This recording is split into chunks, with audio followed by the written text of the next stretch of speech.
स्वागत है आप सभी का आज की हमारी इस क्लासेज में। कल हम पढ़ रहे थे तारे का निर्माण और विनाश, किंतु किसी कारण से माइक में प्रॉब्लम आने की वजह से हमारी क्लास सही से नहीं हो पाई। तो आज हम शुरू करेंगे। तारे का निर्माण हमने सही से पढ़ा दिया था, लेकिन रक्त दानव में शायद कहीं प्रॉब्लम आई थी।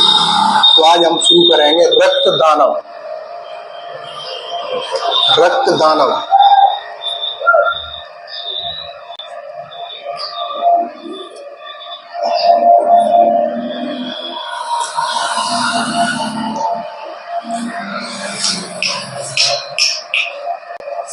रक्त दानव। तो रक्त दानव क्या है? रक्त दानव जब सारा निर्माण होता है तो हाइड्रोजन हीलियम में बदलता है। हाइड्रोजन हीलियम में बदलता है तो तारे का निर्माण की शुरुआती प्रक्रिया होती है। किंतु जब तारे का समस्त हाइड्रोजन हीलियम में परिवर्तित हो जाता है और जो तारे का जो बाहरी हिस्सा है वहां कुछ हाइड्रोजन बचा रहता है और धीरे धीरे हीलियम में परिवर्तित होता है, और जो तारा है धीरे धीरे ठंडा होने लगता है। इसे तारा लाल रंग का रूप धारण कर लेता है, इसे रक्त दानव कहा जाता है। फ्लाइट मोड पे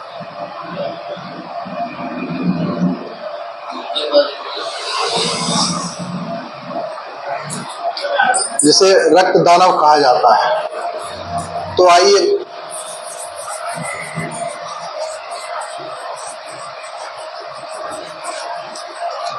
रक्त दानव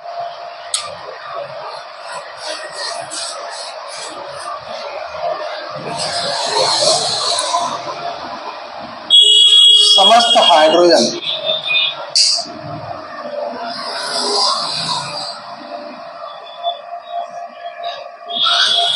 हीलियम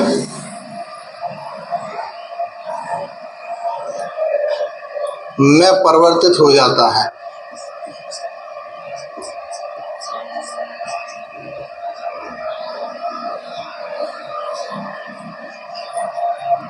और तारे के बाहरी हिस्से में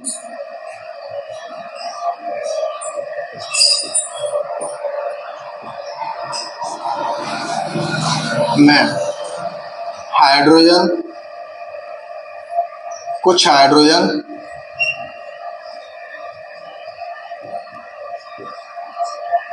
बचा रह जाता है,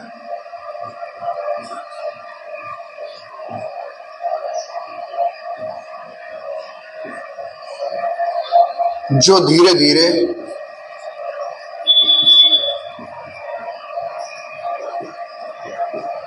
हीलियम में परिवर्तित होता रहता है।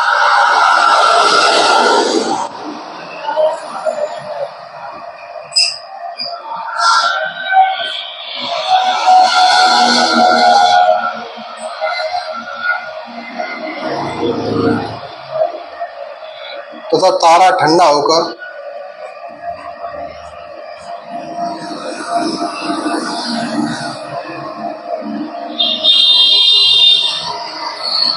लाल रंग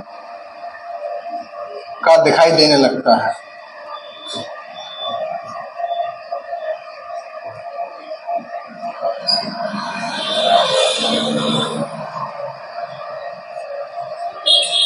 जिसे रक्त दानव कहते हैं।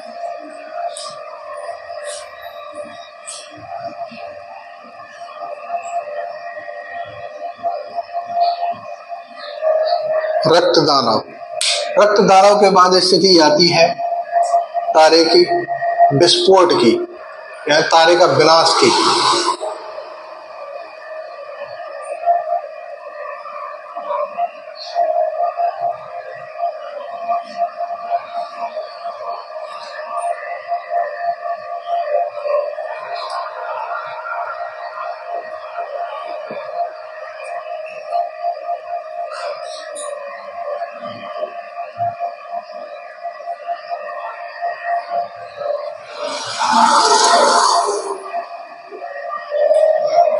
तारे के विनाश की स्थिति आती है जिसे सुपरनोवा विस्फोट कहते हैं। यानी तारे का जो समस्त हाइड्रोजन हीलियम में परिवर्तित होने लगता है तो रक्तदान स्थिति बनी। इसी प्रकार से तारे का जब समस्त हाइड्रोजन हीलियम में परिवर्तित हो जाता है और हीलियम कार्बन परमाणुओं में और कार्बन परमाणु भारी धातुएं जैसे लोहे में परिवर्तित हो जाती हैं तो तारे का नाभिक का घनत्व बढ़ जाता है और अत्यधिक संकुचन के कारण तारे में एक विस्फोट होता है जिसे सुपरनोवा विस्फोट कहते हैं।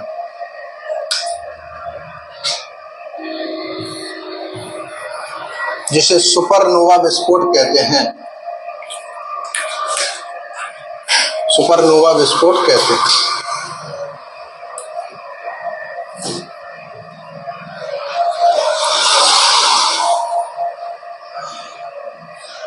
सुपरनोवा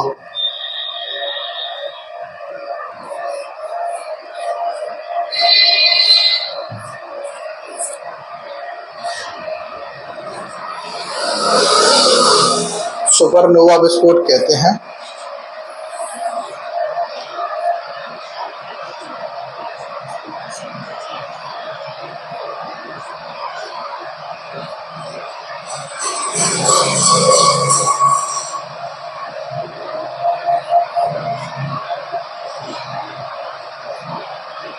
सुपरनोवा विस्फोट। बोर्ड गीला हो गया है, इस कारण से लिखने में समस्या आ रही है।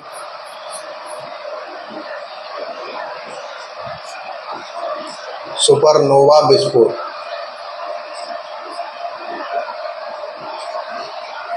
जब तारे का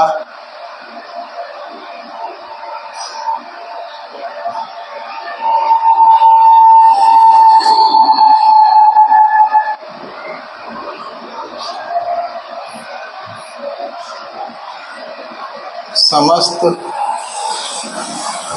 हाइड्रोजन हीलियम में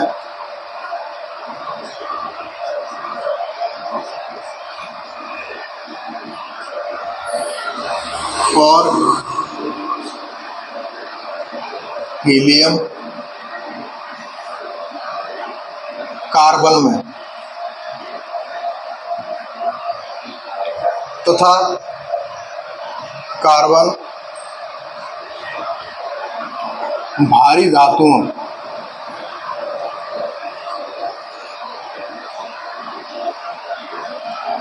जैसे लोहे में परिवर्तित हो जाता है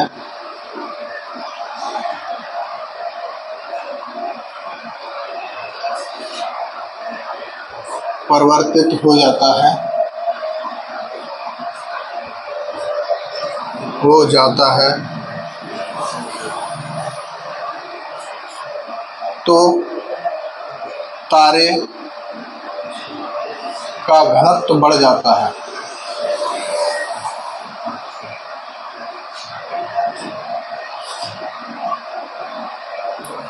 और तारा अत्यधिक संकुचित हो जाता है जिससे उसमें विस्फोट हो जाता है जिसे सुपरनोवा विस्फोट कहते हैं। सुपरनोवा विस्फोट के बाद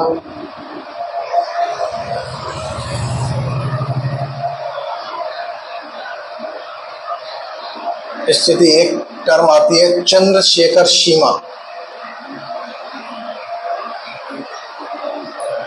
चंद्रशेखर सीमा यानी 1.4 ms।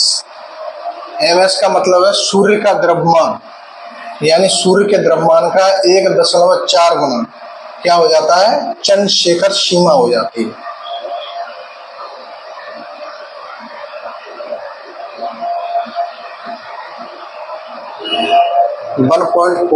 ms चंद्रशेखर सीमा।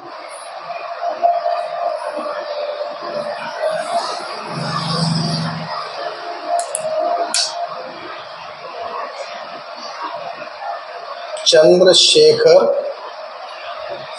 सीमा यानी 1.4 ms, जहां ms है सूर्य का द्रव्यमान, मास ऑफ सन, सूर्य का द्रव्यमान, मास यानी द्रव्यमान, सूर्य का द्रव्यमान। तो चंद्रशेखर सीमा का क्या महत्व है? चंद्रशेखर सीमा का महत्व यह है कि जब किसी तारे का द्रव्यमान सूर्य के द्रव्यमान से यानी चंद्रशेखर सीमा से कम होता है, यानी 1.4 ms से कम होता है, तो तारा अपनी ऊर्जा खो देता है और जीवाश्म रूप में आ जाता है, जिसे जीवाश्म तारा कहते हैं। जीवाश्म तारा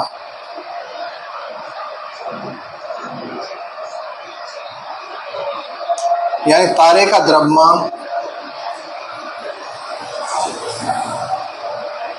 1.4 ms या चंद्रशेखर सीमा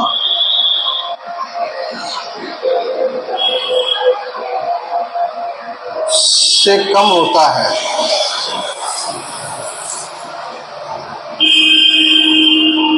तो तारा अपनी ऊर्जा खो देता है और जीवाश्म रूप में आ जाता है।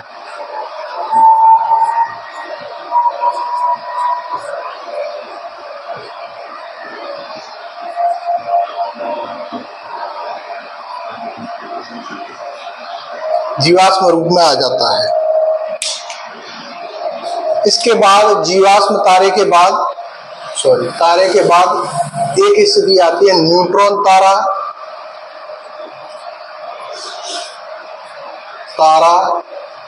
या पल्सर तारा।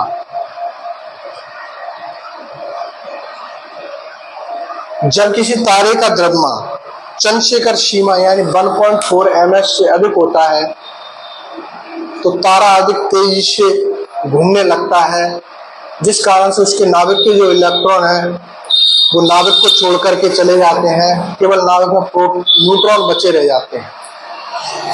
इस कारण से इसे न्यूट्रॉन तारा कहा गया है या पल्सर तारा। एक बार मैं पेपर देने गया तो उसमें ऐसे ही क्वेश्चन पूछ लिया, पल्सर तारा कैसे कहते हैं। मुझे तो पता नहीं था, मैंने पढ़ा भी नहीं था, लेकिन एक उसमें ऑप्शन था तेज गति से चलने वाला तारा। तो पल्सर बाइक की वजह से मेरी तेज गति से चलती है, तो मैंने उसे लगा दिया और मेरा आंसर सही निकला। कभी कभी हो जाता है, लेकिन हर बार नहीं होता है ऐसा। आप लोग लगाने की कोशिश मत करना। न्यूट्रॉन तारा या पल्सर तारा, जब तारे का द्रव्यमान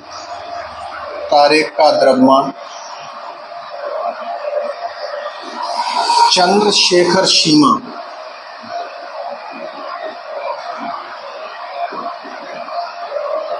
या 1.4 ms से अधिक हो जाता है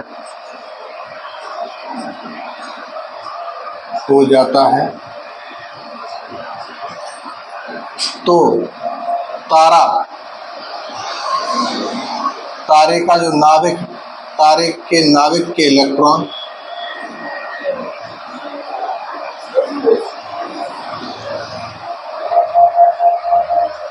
इलेक्ट्रॉन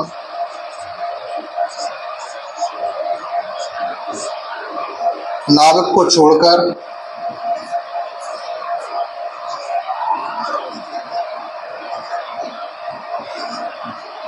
चले जाते हैं, केवल प्रोटॉन बचे रह जाते हैं।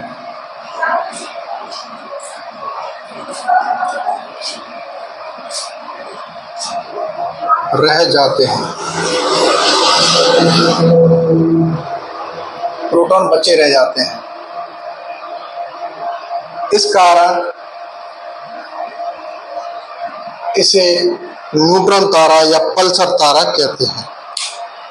आज के लिए इतना ही। कल हम पढ़ाएंगे सोलर सिस्टम यानी सौर मंडल। आगे से हमारी क्लास ज्वाइन करने के लिए हमारे चैनल को लाइक करें, सब्सक्राइब करें। आपको एक बात और बता दें कि हमारी क्लासेज अर्जुना फिशर इंस्टीट्यूट के नाम से मध्य प्रदेश के मुरैना में चलाई जा रही है, जिसमें MP पुलिस कांस्टेबल के फ्री बैच हमने शुरू किए हैं। यदि आप मुरैना या आसपास के हैं तो ऑफलाइन भी ज्वाइन कर सकते हैं। और यूट्यूब पर हमने यूट्यूब पर जो समझा रहे हैं उसके हमारे पास प्रिंटेड नोट्स भी हैं, यदि हमारे नोट्स प्राप्त करना चाहते हो तो थंबनेल में हमारा नंबर है, हमें संपर्क कर सकते हैं। यदि आपको किसी पढ़ाने से संबंधित कोई समस्या है, कुछ पूछना है तो आप पूछ सकते हैं। आप कभी भी कॉल कर सकते हैं। धन्यवाद।